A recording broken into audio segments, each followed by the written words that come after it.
And the presentation will be available, posted on our website, ctstate.edu/webinars, as well as the slide deck will also be available later on. Please post any questions that you have in the chat and they'll be addressed at the end of the presentation. And I turn it over to you.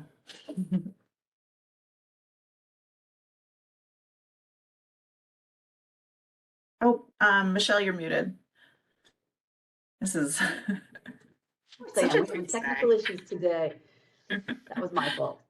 Welcome, everyone. Thank you for joining us for the Connecticut State Community College Recruitment and Community Outreach webinar. Next slide, please. My name is Michelle Mason. I moved into this recruitment, admissions, and community outreach role back in September. Prior to that, I was the dual director of admissions for Quinebaug Valley Community College and Three Rivers Community College. And prior to that, I was in working for a private university for 18 years.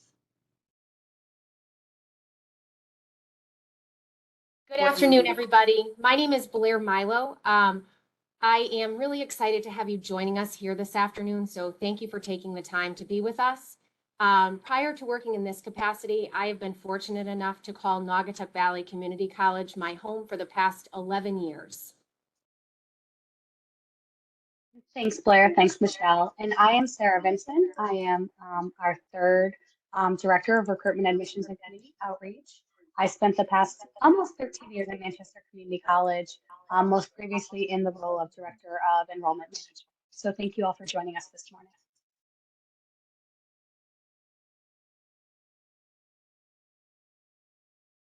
So this is the overview for what we'll be going over today. The agenda includes recruitment structure and service areas, and then we will review the recruitment strategies and tactics, and then we will have some questions and answers at the end.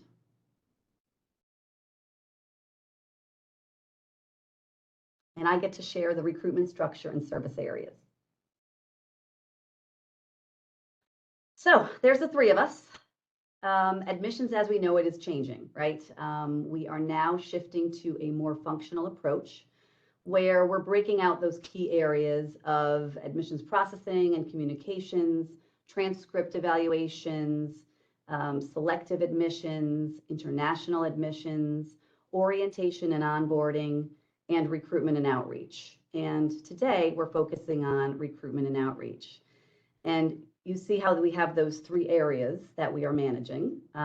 When we developed these areas, we looked at geography, we looked at campus size, and we looked at where our knowledge came from as well, our institutional knowledge of what how we can most benefit this structure. And then you also see we have border states. That doesn't mean that QVCC isn't still going to be recruiting from Massachusetts, because we take students from both Massachusetts and Rhode Island, but those are the border states we're basically assigned to. And when we looked at these areas, we looked at our experience. We basically were trying to determine the breakout that's most equitable for us. Next slide, please. So here is the map. We are using this as a visual basically to see we've got 12 campuses and 3 satellites, and we have a lot to offer our residents of Connecticut and our border states. And you can see how there may be some overlap. In the past, we may have 4 or 5 campuses attending the same event, a college fair or such.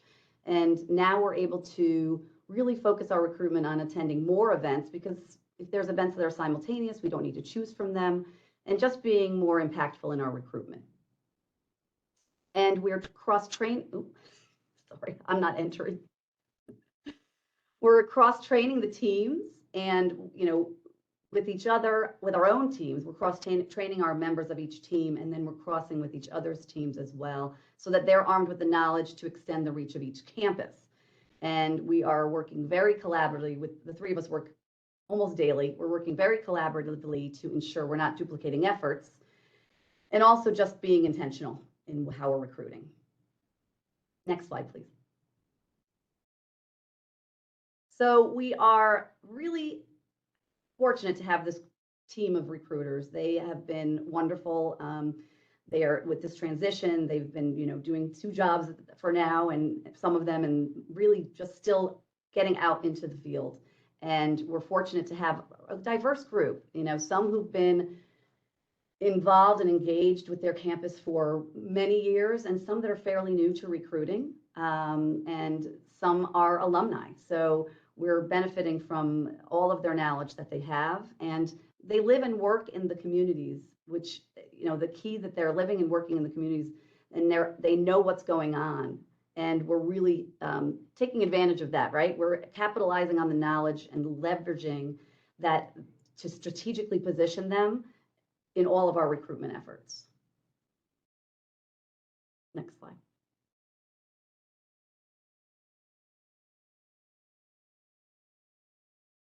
So we have this great video, and unfortunately, our sound is not working. It worked during the test yesterday, but is not working.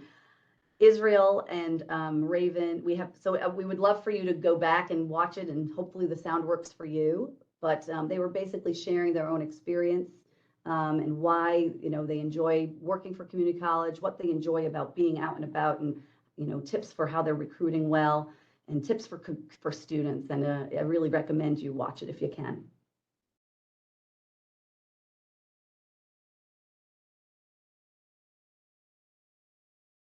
And now I'm going to turn it over to my colleague, Sarah, who's going to go over strategies and tactics.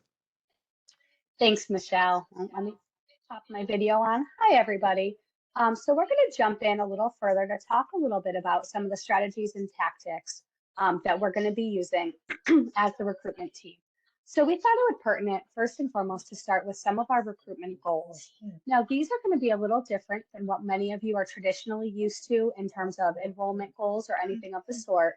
But these are really more of an overarching recruitment, what we're looking to do in building our enrollment pipeline.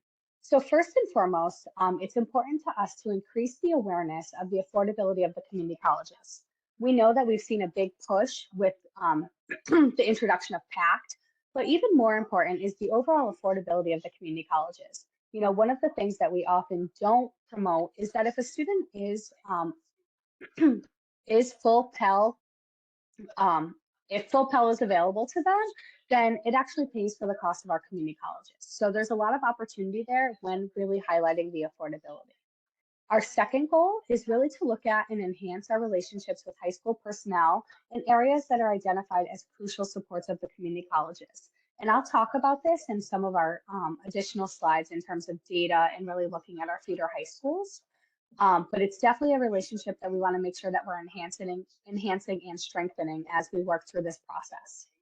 Our third goal that we have here is really to strengthen our pipeline for prospects to matriculated students, which will ultimately aid in our increased enrollment and our bottom line numbers.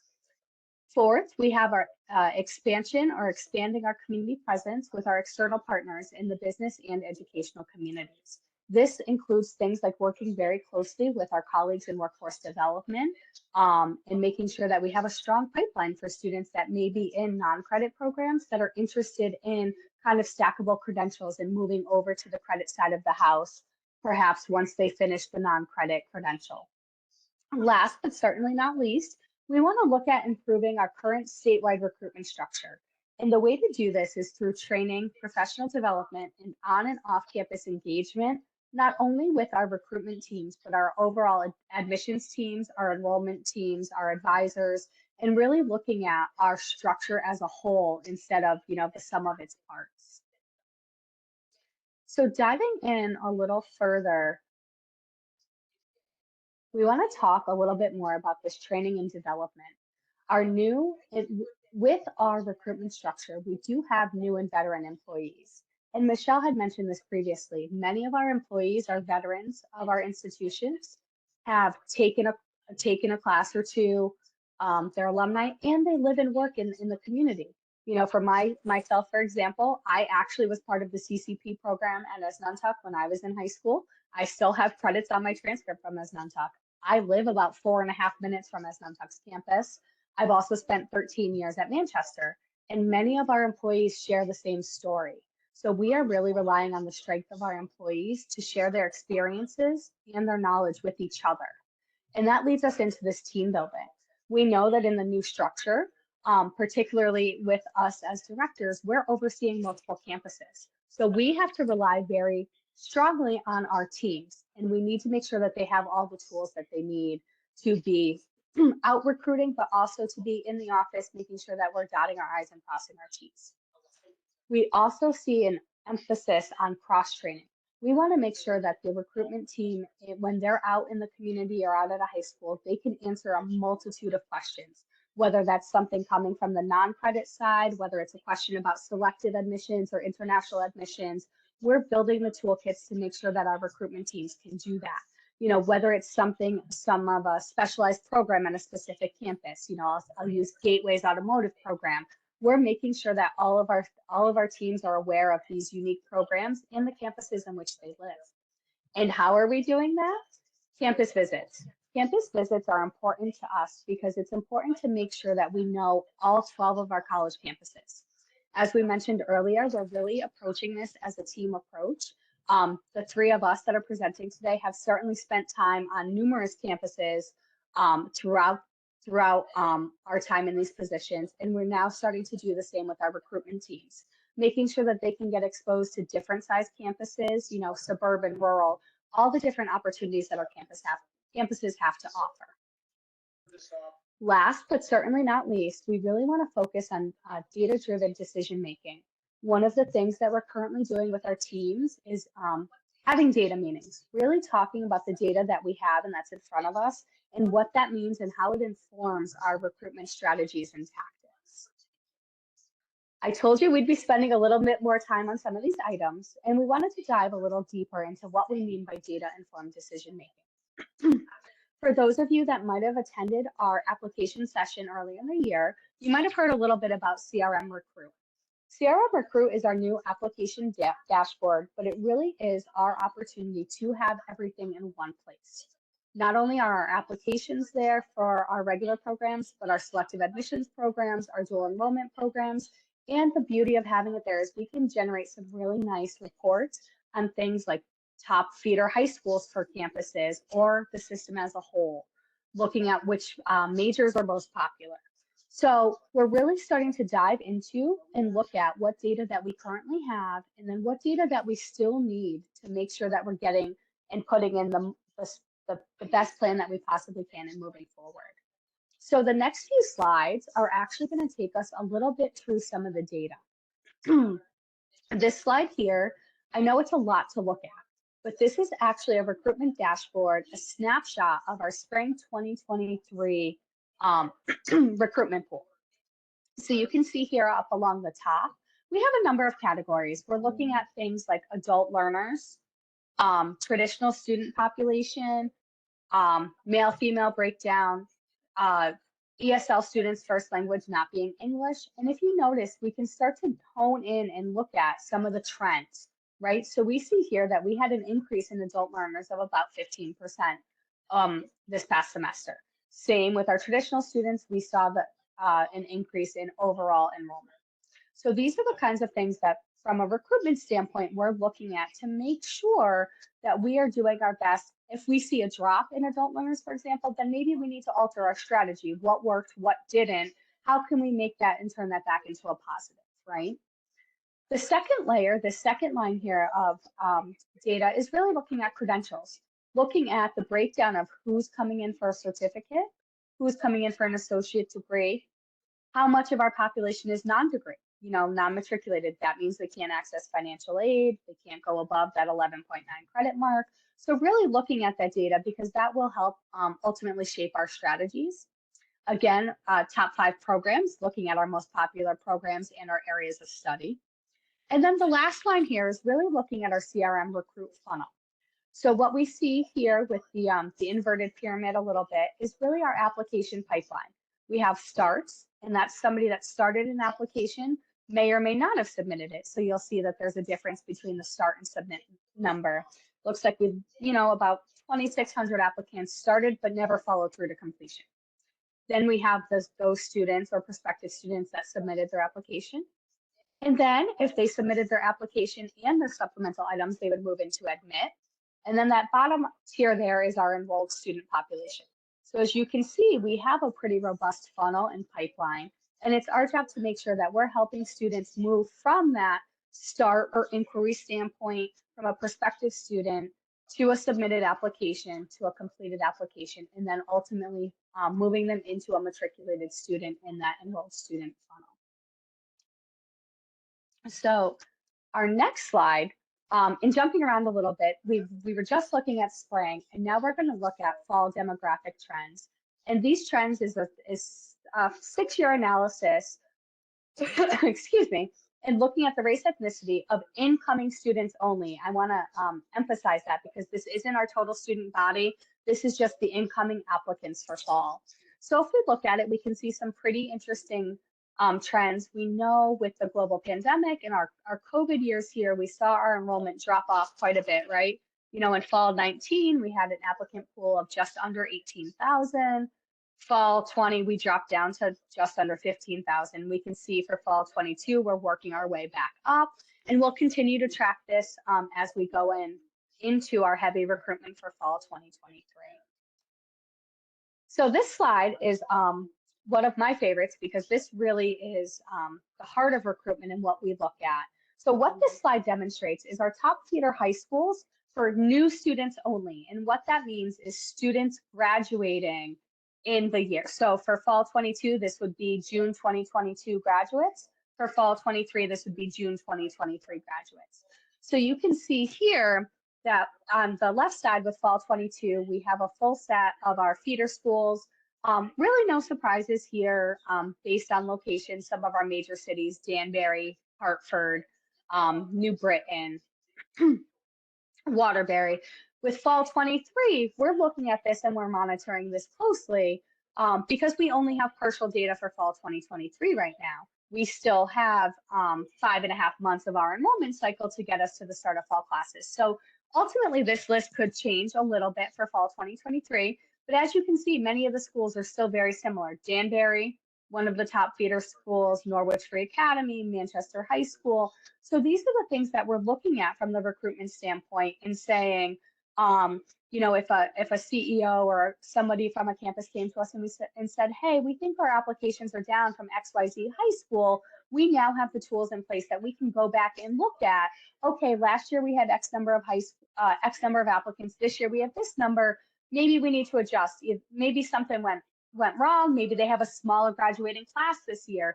We now have the tools at our fingertips to be able to really dive into the data and kind of help us tell the story to excuse me, to inform our recruitment strategies moving forward.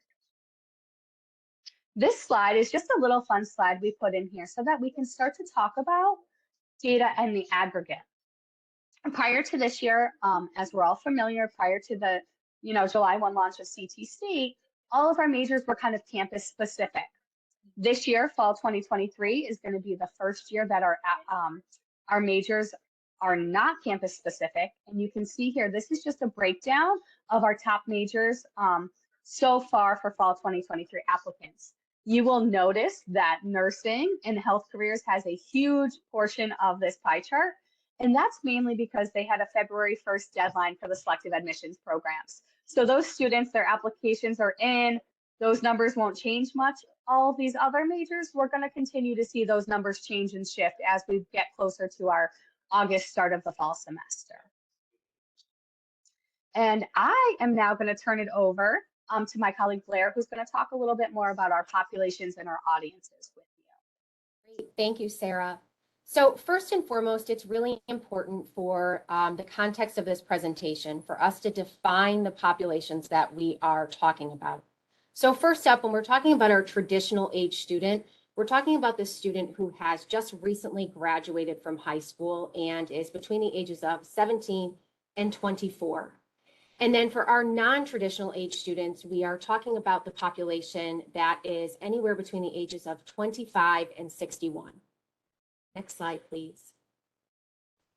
And so what's really important here as we evaluate and look at this slide really illustrates that there are multiple segments within that broader term of an adult learner. And so we've identified some of the examples below.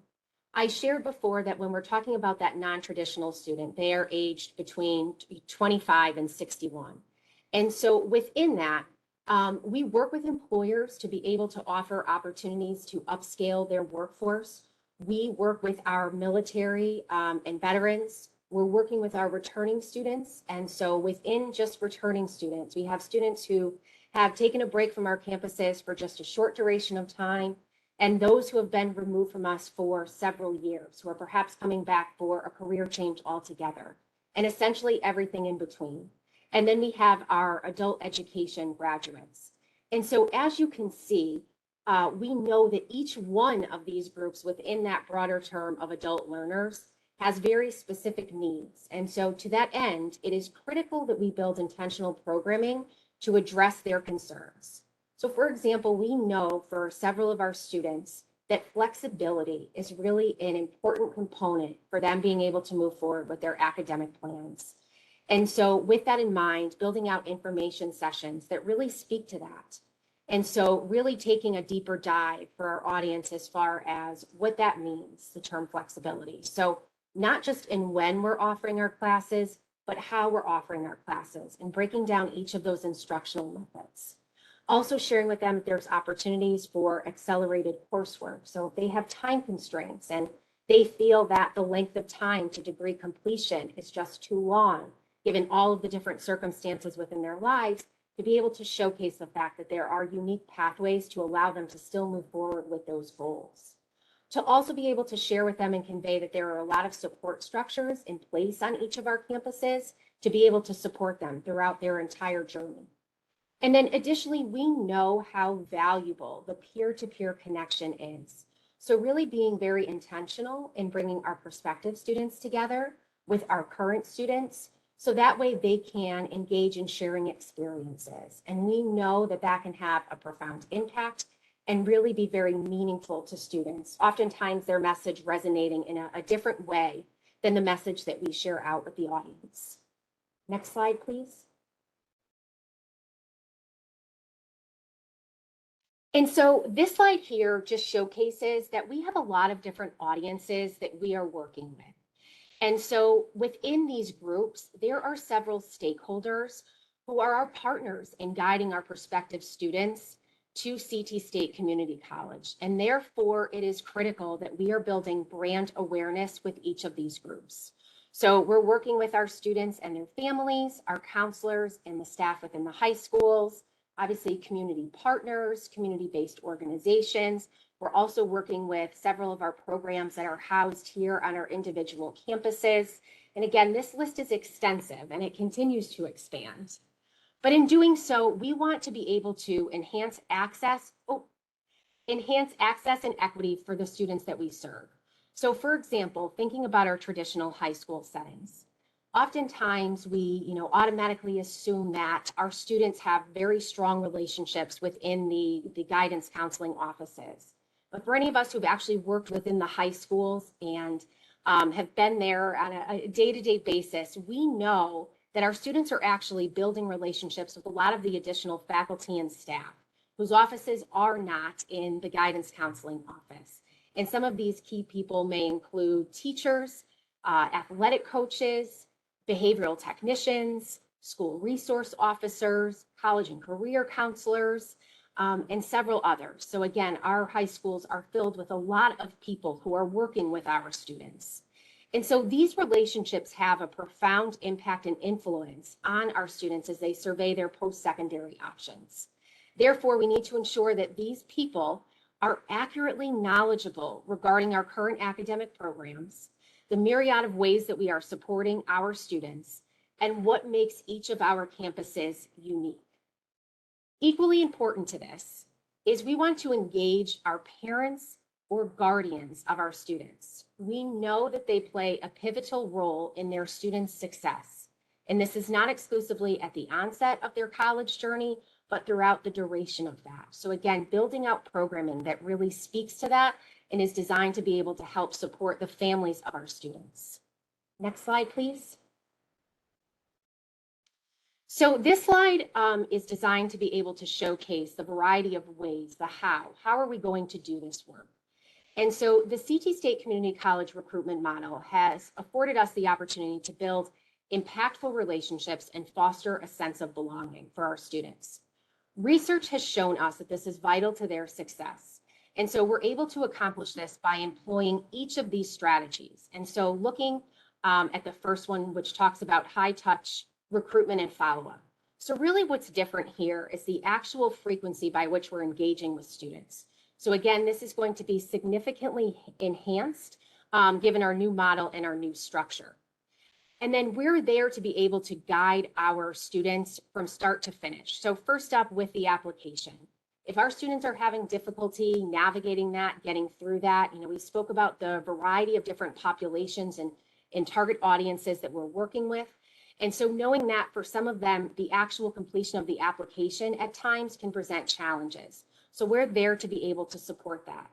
And then thinking about the whole life cycle of our incoming students. So starting from that inquiry phase all the way to enrollment and when it's time for us to be able to hand them off to one of our guided pathway advisors. We're there to be able to customize individualized support structures to be able to help get them through that entire cycle.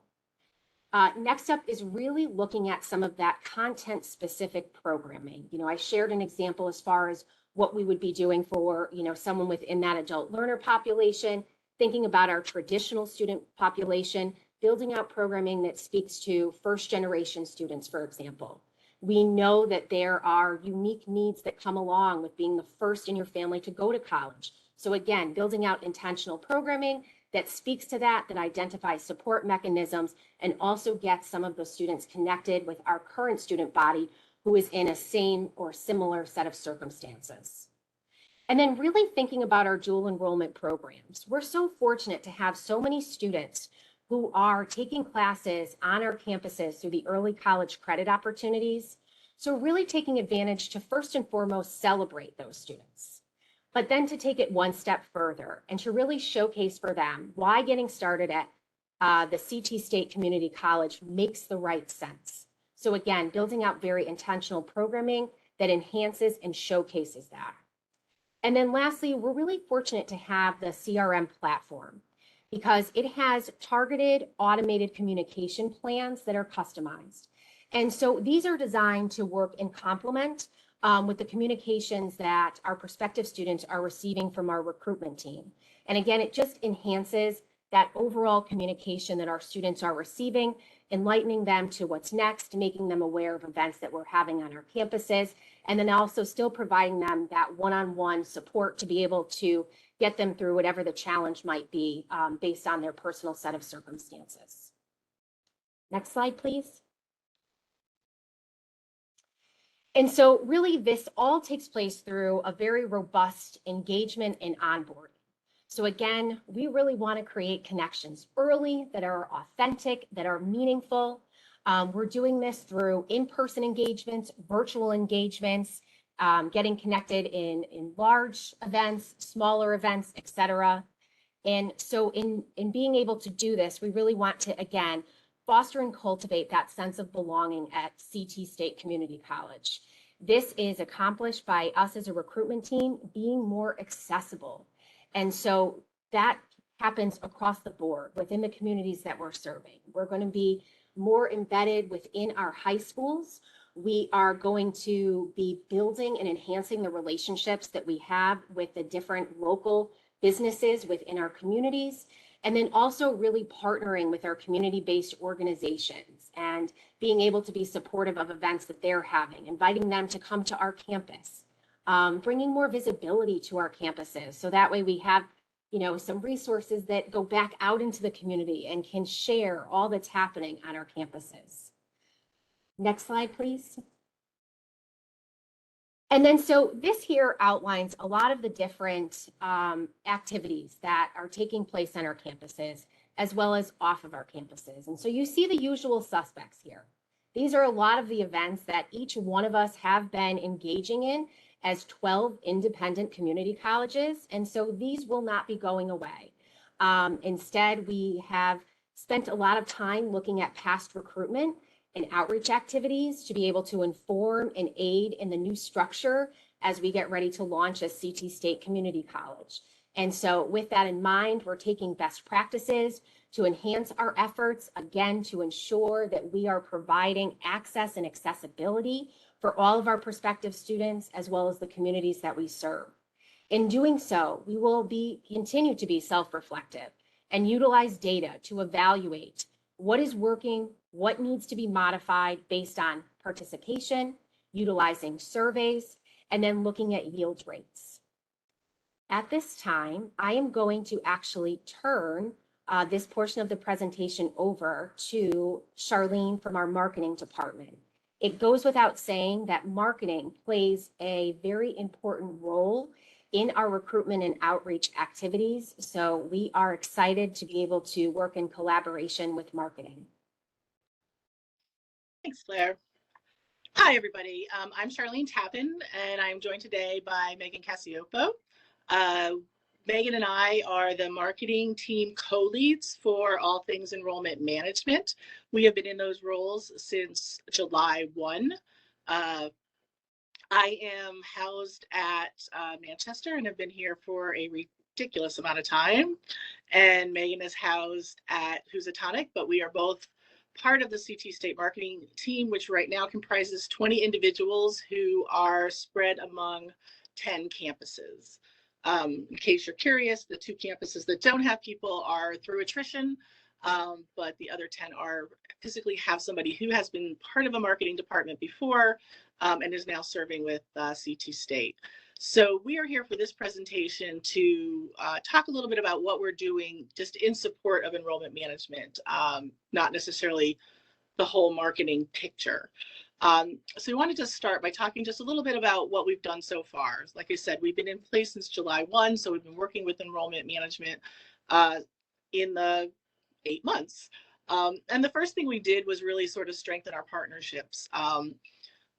Individually, we've all had strong partnerships with the enrollment folks on our individual campuses, but this was the first time that we came together across the 12 to work as a consolidated unit. And one of the things that I'm sure everybody on this call has gone through is being hyper-focused in many ways on a particular function or campus or location, and then all of a sudden saying, well, I need to expand my view a little bit. And maybe it's expanding it to other portions of our college, or, you know, if you're in a regionalized situation, or in marketing's case, the fact that we now have to learn, you know, 12 locations. And I think that that was alluded to earlier, you know, that really just understanding who we are. Like, I know Manchester front and back. Megan knows the Housatonic area front and back, but if you ask me what's going on somewhere else, I'm deferring to my colleagues. And so we're starting to pull it all together. But part of that strengthening of that relationships was we met early. We met as a, you know, big group. We now meet, I think, bi-weekly, the 5 of us, and we're just making sure that we are talking to each other all the time, making sure that we all have the tools that we need to be successful, and not leaving anybody out of the loop. So some of the things that you might have started to see as we took over was consolidating our marketing campaigns. So very early on, there was a PACT campaign. We kicked off last year with a recruitment campaign that included health careers, manufacturing, computers, sort of those hot spots that the governor always touches on. You know, Enroll in a Day was done across the board. So we're really trying to leverage what it is that we need, that we know to reach all corners of the state, and making sure that we're using the smartest tools possible. We're being able to measure what we're doing, and we're not leaving anybody behind. And one of the ways that we're doing that is we're using demographic targeting, and we're using making data-driven decisions, just as our regional colleagues are. We're sitting down and we're looking at those border states and where those students are coming from, and what does it make sense to use as marketing vehicles to reach them. We're looking at individual colleges, what their numbers look like, all the data that was shared previously.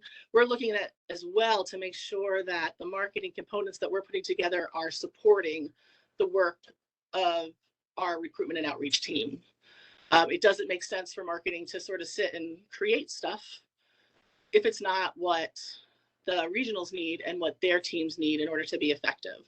So that harkens back again to that partnership where we don't want to make something that sits in a box and holds open a door. And many of us have done that before. We want to make sure that we are absolutely supporting the enrollment plan that's in place. A couple of other things that we did that you may have not noticed, fingers crossed you noticed the impact they had, is we did a stop out campaign last fall, which has since been operationalized to future semesters, where we looked at students who had, disappeared off our radar, in the semester before, 2 semesters before, all up until the point where they would be readmit students. And we used multiple marketing channels to reach them. We targeted their internet service providers. We sent out postcards. We did some general advertising, just all in order to get those students back. And we saw good results right away. We saw results, and that is really what led to us saying, okay, we're just going to make this part of what we do every semester. Unlike a 4-year school where you have to fill out a form to say, look, I'm dropping out, our students just don't show up the next semester. And so we want to make sure that we capture who they are. We do a little bit of work on why they might be leaving, and we try to get them back. Another campaign that took place is a statewide campaign to reach Spanish-speaking households. And that was conducted in partnership with Meriden Record Journal, and it included a text campaign. It included sponsored content where we actually wrote newspaper articles, and we're still doing this. And actually there were ads in Spanish and English, so that, again, we could reach that population that's so important to us, especially as CT State will be a Hispanic serving institution. It was very important to us to make sure that we are well represented where we can reach those students the best. And then the last thing that, we did, and again, alluding to what our colleagues said before, is like we're really leveraging the marketing expertise from those 12 colleges. I should have closed my door all the way. And so just like was presented, we have, we've had people in all of our communities. We live here, we work here, we know them. And so when you bring in everyone together, all of our members have a little piece of the puzzle that really makes us put together a more complete picture in support of enrollment. So how did we do? Again, we're only 8 months into this. But we've had more than 26 million impressions statewide for the various marketing vehicles that we have out there. And this isn't even everything. This is just what we were easily able to capture. We've had more than 137,000 clicks to the temporary website. And we really have not been pushing that website out there because it was temporary. But people are going there and they're interested in what's there. On the campaign with the Meriden Record, we had 3 times better reach to those households than we would have expected to have had. So very, very effective. So much so that we're actually looking at changing the composition of those ads. I think it was only 30% of the campaign went to those households, and we're going to up it to 50%. And if those are still as effective, we'll change it again. So that harkens back to the using the data. Nothing's carved in stone, being able to look at how we're performing, making sure that we're doing things that are measurable, and then taking those results and tweaking what our plans are. And then another just example of how we did is that we definitely showed increased enrollment of those stopout students. Then the readmits numbers were up. And so you can't always, it's not an exact science, but we know that a concerted effort was made to reach those students, and we did show results. So next slide. So what's next? We're working on a comprehensive marketing plan. That plan will be in support of a comprehensive enrollment plan. So again, we want to make sure that all of the elements align and that we are not doing things or going after students that are not, shouldn't say not important, but that are lesser of a priority, making sure that we understand all of our audiences and where are their deficits. And so we're asking questions of IR. We're saying, okay, show us all of the Hispanic population of each of our towns and what the corresponding enrollment is, and so that we can identify what towns we may need to do a little extra work in. We've mapped out where our students come from in Massachusetts and Rhode Island. New York was a little bit of a challenge. And where exactly are those students from and where are they going? And that is informing things like where we would spend money for reaching those students. It would make sense to probably geofence the Holyoke Mall. There's a lot of students coming from that area. But other, when you're out by Boston, not so much. So we're looking at things like that and making sure that those are part of our plan. Or you all should have seen a survey in the last week or so about the branding elements for the college. We want to make sure that all of our community has input and make sure that they feel part of CT State and that they have input on what is being, who they will be known as really July 1. So that survey has been out and results are in, and there will be additional opportunities for input on various components of the college's brand going forward. And that leads to us finalizing that look and feel. We're 4 months out. We would like to be as final as we can be for that July 1 rollout and anything that happens before that. Again, nothing's necessarily carved in stone.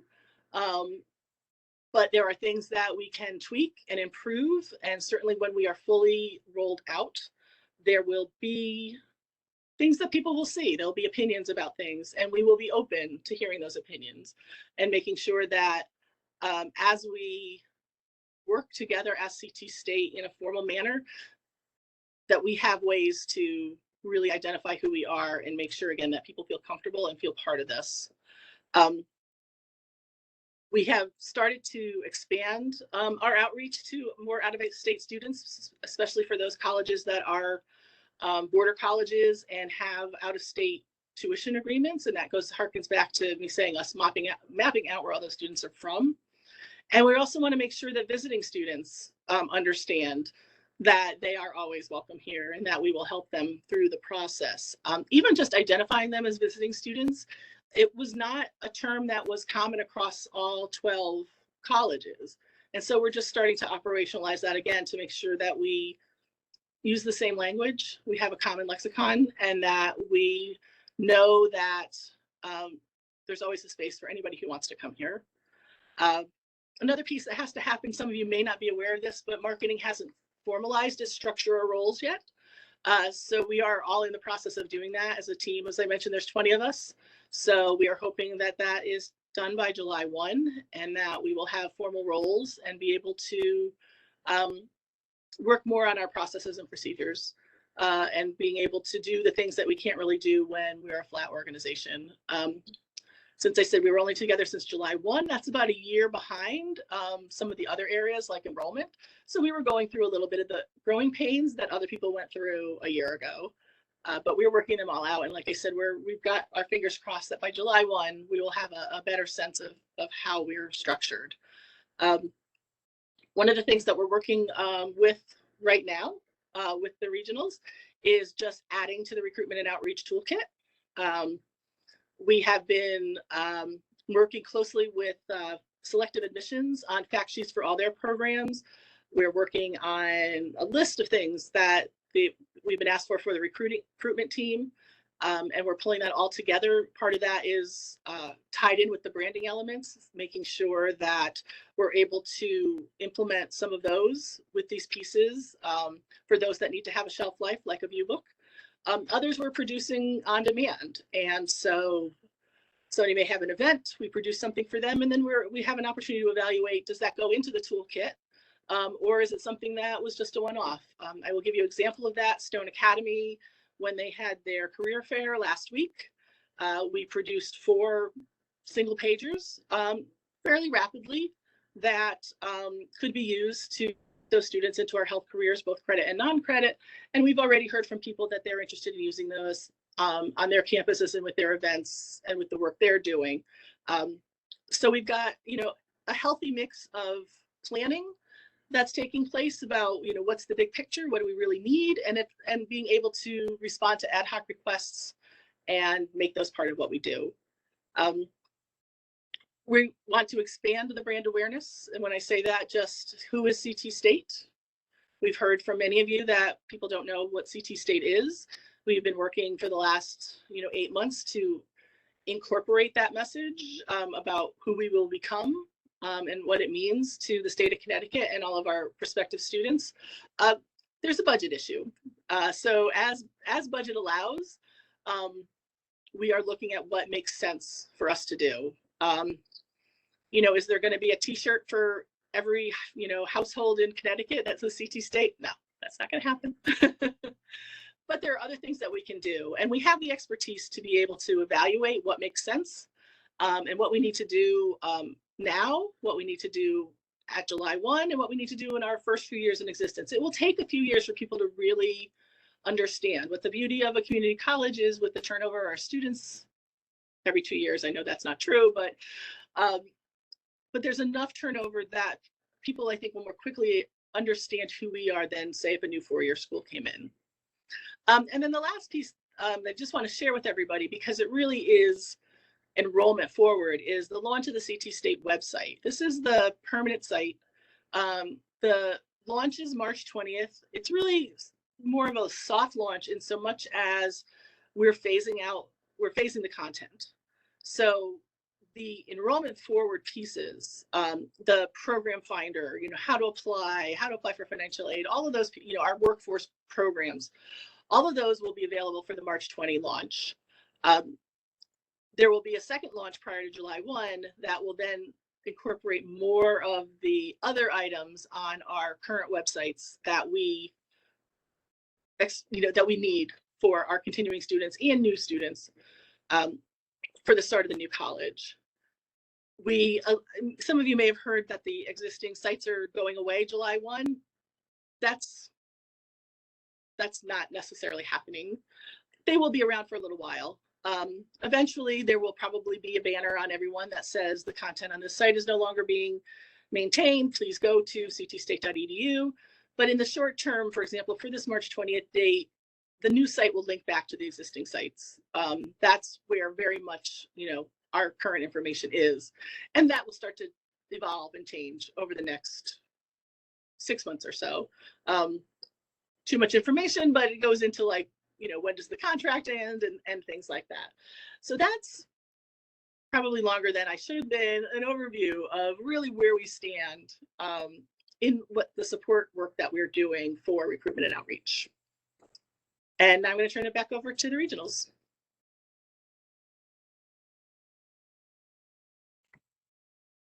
Thank you, Charlene. So this slide right here really is designed to highlight the fact that each one of us, regardless of what your role and responsibility is within the CT State Community College structure, we're all here to be able to support our students. And so really each one of us plays an integral part in being able to do that. And so when we think of, the structure of admissions as we once knew it, Michelle outlines the fact that there's a shift with that, and really our teams are out within the community, whether it be working with traditional students, non-traditional students.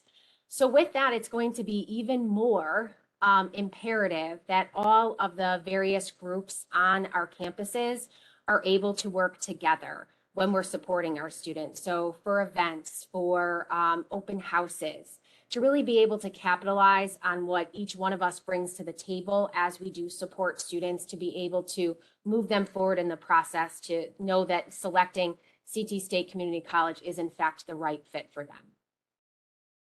Next slide. And I'm going to turn it over to my colleague, Sarah. Thanks, Blair, and thanks, everybody. We're just about done with the presentation, so we wanted to wrap with a couple of thoughts on collaboration. One of the strengths of the recruitment team is really focusing on, our internal structure. We have our recruitment team, we have our enrollment services areas, we have financial aid advising, faculty, academic affairs, workforce development. We have all these wonderful partners on campus. We also have our external partners, our corporations, our community-based organizations, our adult ed centers, our community events.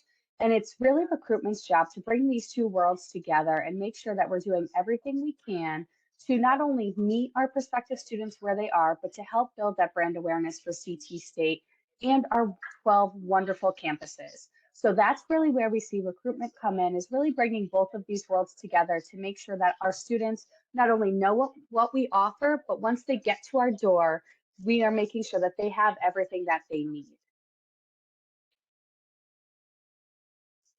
And with that, should any questions arise after the presentation, we do have a few minutes today for questions, but if anything should come up, we do have our recruitment email in here.